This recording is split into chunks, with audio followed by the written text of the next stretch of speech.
anggaran desa itu akan menjadi tersita, akan terpakai untuk membayar tunggakan ini. Berarti kita mau asumsikan kalau negara membayar di 2024, Ya, berarti dana desa 2024 itu harus dianggarkan untuk membayar ini kalau perintah pengadilan seperti itu. Roda pemerintahan desa otomatis terganggu, udah pasti.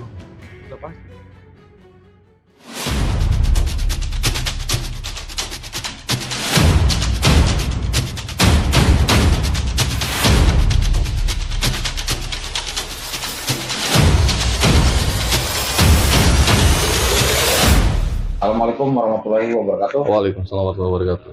Salam penegakan hukum, salam sahabat kalibata. Selamat malam, Pak Faril. Selamat malam.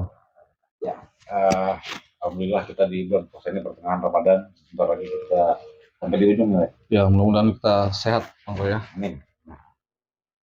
Baik, ada beberapa yang kita mau bahas sambil pencerahan juga hukum kepada teman-teman sahabat kalibata. Hari Rabu kemarin kita menerima rilas putusan perdata dari Mahkamah Agung terkait dengan gugatan perdata Haji Asang Triasa dari Katingan yang sudah 2 tahun lah ya kurang lebih 2 tahun dari 2021 sampai kemarin. Hasilnya gugatan kita dimenangkan. Jadi ada beberapa yang mungkin akan jadi menarik, jadi pertanyaan buat kita pribadi. Tapi sebelum saya sampai ke sana, apa tanggapan Pak terhadap putusan tersebut? Ya, jadi putusan kasasi Mahkamah Agung itu kita terima tepatnya di tanggal 5 April 2023, yang dimana kasasi itu menyatakan menolak permohonan kasasi dari 9 kepala desa, kemudian Bupati Katingan dan Menteri Keuangan Republik Indonesia. Artinya putusan yang menolak itu sehingga kepada putusan awal tingkat pertama yang dimana gugatan Haji Asang dikabulkan, yang menyatakan bahwa ada uang prestasi yang dilakukan oleh 9 kepala desa terkait pekerjaan pembuatan jalan sepanjang 43 km dan jembatan 74 kurang lebih. Nah, kemudian tingkat banding dikuatkan. Artinya dalam perjalanan kasus ini dari tingkat pertama sampai tingkat kasasi, maka berkekuatan hukum tetap bahwa Haji Asang berhak mendapatkan pembayaran dari pemerintah desa, dari 9 desa tadi, dan juga Bupati Katingan maupun Menteri Keuangan ya harus tunduk. Artinya Menteri Keuangan selaku lembaga yang bertanggung jawab menyalurkan dana desa, kemudian Bupati Katingan selaku kepala daerah kabupaten, mereka harus tunduk dan taat memfasilitasi bagaimana segera untuk melaksanakan pembayaran terhadap Haji Asang. Jadi saya ingat banget itu tanggal 7, 8, 9 Januari 2021 saya berangkat langsung ke desa tempat Asang membangun jalan tersebut. Jalan itu memang ada. Yang jadi pertanyaan saya bertemu dengan 9 kades waktu itu. Mereka juga menyatakan jalan itu ada dan dikerjakan. Iya. Dan menyatakan bahwa pembangunan tersebut masuk di anggaran. Yang jadi menarik, saya mungkin ingat di perjalanan perdata kan banyak drama ini. Saya bilang aja drama. Iya. Karena tidak sesuai dengan apa yang saya temukan fakta di lapangan waktu saya ke sana 2021. Yang jadi pertanyaan, sekarang besok negara dalam hal ini Menteri Keuangan harus menganggarkan lagi kan? Betul. Yang di SPK dulu. Nah, sekarang jadi pertanyaan, kalau begitu duit yang dulu ada di dana desa tersebut itu bagaimana? Ya, jadi kita kembali lagi ke persoalan pekerjaan ini kan awalnya dibiayai oleh dana desa tahun anggaran 2020. Ya. Yang dimana tahun anggaran 2020 ada 11, waktu itu kan 11 pemerintah desa menganggarkan di tahun anggaran 2020 bersumber dari dana desa. 2 desa telah lunas. Yang awalnya disepakati 500 berubah menjadi 385 juta. Sementara ada 9 desa yang belum lunas. Nah, ketika kita asumsikan itu belum dibayar, maka seyogyanya ada uang di kas desa. Ya, seyogyanya tahun 2020 itu ada silpa kan? Ya. Artinya ada silpa di akhir tahun anggaran 2020. Tapi faktanya persidangan dari mulai tingkat pertama itu silpa desa dari 9 desa itu di tahun anggaran 2020 tidak ada. Ya. Nah, ketika itu dinyatakan tidak ada silpa dari 9 desa tadi, kemudian perkara ini dimenangkan oleh Haji Asang, maka ada utang dari desa. Ya. Nah, terus timbul pertanyaan, itu dana desa tahun anggaran 2020 dikemanakan? Nah, ini juga harus menjadi evaluasi bagi entah itu pemerintah Kabupaten Katingan maupun Menteri Keuangan untuk mengevaluasi bagaimana peran kepala desa ini dalam mengelola anggaran dana desa di desa itu. Karena gini Bang Roy, kan persoalan korupsi ini kan sebagaimana kita ketahui banyak kepala desa yang terjerat kasus korupsi. Ya, betul. Nah, kita khawatirkan ada manipulasi-manipulasi anggaran yang di mana anggaran itu indikasinya dikorupsi.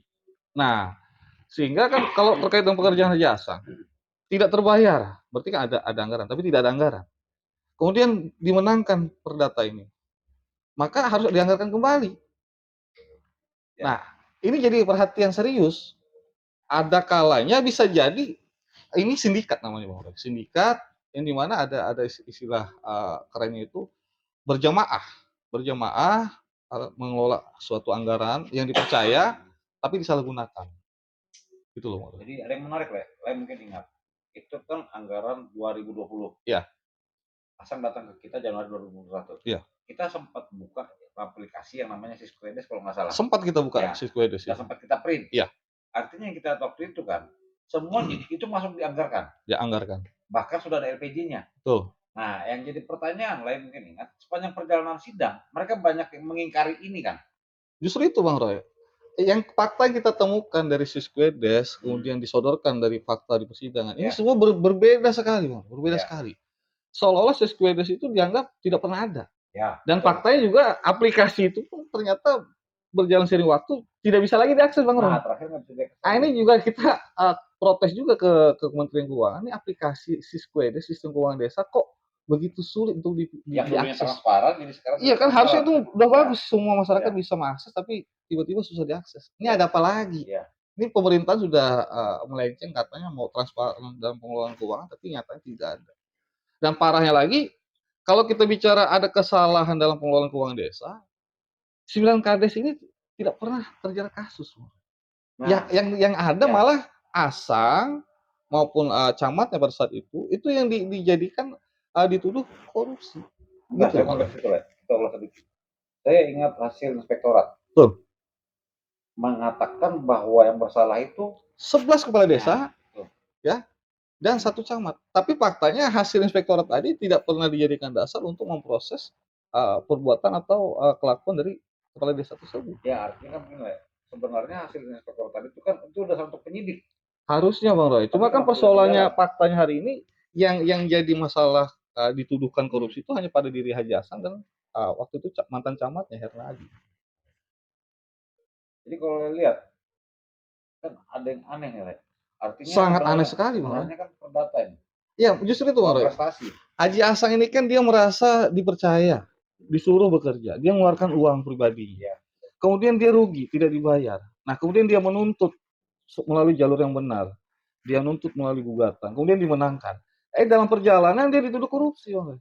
Dan untungnya Bang Roy perkara yang di Haji Hasan itu walaupun di tingkat pertama sempat dinyatakan bersalah, tapi di tingkat banding itu pengadilan hakim tinggi banding menyatakan ini onslah karena ini bukan perbuatan pidana. Ya. Gitu Bang Roy. Dan yang parahnya lagi, kita ketahui waktu itu yang lebih dulu melaporkan ada indikasi korupsi kan Haji Hasan. Ya. Tapi Haji Hasan diproses korupsi. Ini paradigma penegak hukum aparat penegak hukum kita ini kebolak-balik nih Bang Roy. Sebenarnya bagi saya gini, yang jadi misteri kan sebenarnya yang 300 sekian juta per desa tadi ternyata tidak dibayarkan kepada Asang. Yang jadi pertanyaan saya adalah kemana duit ini lari? Ya itulah makanya yang tahu. Artinya kan tidak terbuka kan sampai sekarang. Ya Tuhan yang tahu tuh Roy dan kepala desanya serta aparat pemerintah kabupaten. Karena kan di selain kepala desa mereka juga selalu berkoordinasi dengan dinas DPMdes kabupaten. Nah, bapak angkatnya kepala desa ini kan bupati Bang Roy. Ya, betul. Jadi saya kira bapak angkatnya ini Bupati Katingan pasti tahu nih bagaimana kelakuan anak angkatnya kepala desa ini dalam mengelola keuangan desa. Tapi tadi kita bilang ini ada konspirasi berjamaah. Ya, tapi kalau kayak gini kan kita ingat banyak perkara korupsi di desa ya. Artinya kan yang saya pribadi miris kan, ini bagaimana desa mau berkembang kalau seperti ini pengelolaan anggaran? Nah kan Bang Roy kan lihat sendiri bagaimana keadaan kondisi 11 desa yang Bang Roy kunjungi. Saya rasa saya pastikan sudah itu jauh sekali dari kata sejahtera. Jauh sekali. Ya kan? pasti di sana minim prasarana. Padahal negara tiap tahun menggelontorkan dananya, membuat supaya desa itu maju. Tapi faktanya, Bang Roy lihat sendiri kan, listrik aja bisa nggak ada di sana. Bayangin. Ya saya masih ingat satu desa tuh, dia di Sispedes yang kita print Hmm. dulu, dia mengatakan ada pembuatan rambu jalan sekitar hampir 10 juta atau 8 juta, kalau tidak salah saya ingat. Iya, Saya turun banget di desa itu, tidak ada rambu itu, jalannya nggak sampai 1 kilometer. iya, makanya Bang Roy kan Jadi sebenarnya kadang-kadang harus ya, dievaluasi. Negara ini kan tidak kejam-kejam Bang Roy. Tiap tahun memberikan bantuan entah itu melalui dana desa kepada setiap desa dengan harapan negara supaya desa ini bisa mandiri dan memajukan sejahtera penduduk desa.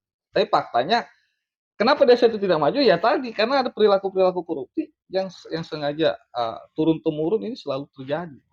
Akhirnya desa itu jauh dari kata sejahtera. ya, ya akhirnya saya udah jadi bertanya, ya, kebetulan kita baru kemarin podcast Pak Haji Jainul Sabar ini kejaksaan negeri Katingan kemana ini? Itu Ya loh kan? Bang. Makanya saya juga miris sekali secara pribadi melihat ini Haji Asang orang yang dirugikan, dia mengeluarkan biaya sendiri, tapi dia dituduh korupsi dan faktanya dia berbuat pun sudah sesuai dengan koridor hukum, dia berjuang. Nah ini kita setelah putusan kasasi perdata ini ya Haji Asang tentunya punya hak untuk meminta eksekusi agar pemerintah desa yang terkait itu segera melaksanakan pembayaran itu. Ini kan akan menjadi soal lagi nih Bang Ya Roy. betul. Ya dan mudah-mudahan kalaupun ini jadi soal, setidaknya Menteri Keuangan selaku instansi tertinggi terkait dana desa harus mengevaluasi. Kalau ada kesalahan, disuspend Ya aja itu. terkait itulah. Jadi besok kan kita mohonlah Pak Haji Hasan bermohon eksekusi. Hmm.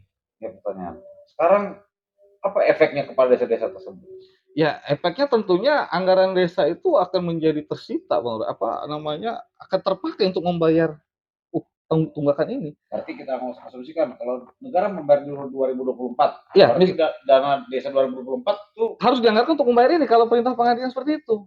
roda pemerintah desa Roda gimana? pemerintahan desa otomatis terganggu, udah pasti, Bang. Udah pasti. Karena kita ketahui lah, setiap tahun anggaran dana desa itu kan rata-rata di sana 700 sampai 1 miliar sekian. Nah, ketika dari akumulasi sebesar itu, kemudian sebagiannya terpakai, otomatis itu mengganggu roda pemerintahan desa itu. Nah, kenapa itu terjadi ya? Kita kembalikan lagi ini karena penyebab masa lalu ini ada yang tidak benar dalam perilaku-perilaku pemimpin-pemimpin desa di sana. Pada akhirnya masyarakatnya lagi menerima akibatnya. Ya, disitulah kita bicara kepala desa ini kan kurang lebih saat ini kayak bicara bupati, Bang. Seperti jabatan yang prestisius. Mereka berlomba-lomba ingin jadi kepala desa, tujuannya bukan untuk memajukan desa, tapi tujuannya untuk memperkaya. Sehingga kadang Bang Roy dengar sendiri kan, orang mau jadi kepala desa menghabiskan sekian ratus juta. Ini untuk apa? Jadi kerajaan kecil ya. Ya, ketika dia jadi terpilih jadi kepala desa, dia bukan untuk mengabdi, malah untuk mencari uang sebanyak-banyaknya. Ini kan akhirnya menyebabkan perilaku korupsi terjadi, Bang. Oke, Le. Jadi sama-sama kita tahu kemarin Pak Jasad sudah ke sini. Jadi sudah mungkin hari ini tadi sudah bermohon eksekusi beliau. Ya, wajar. Beliau kan merasa dia punya hak, Bang Roy. Artinya dengan putusan yang sudah berkekuatan hukum tetap dalam perkara perdata ini, ya kapanpun beliau tetap menuntut hak itu, Bang Roy. Dan ini juga menjadi sisi positif beliau untuk menyatakan kepada publik bahwa Haji Hasan tidak pernah melakukan tindakan korupsi.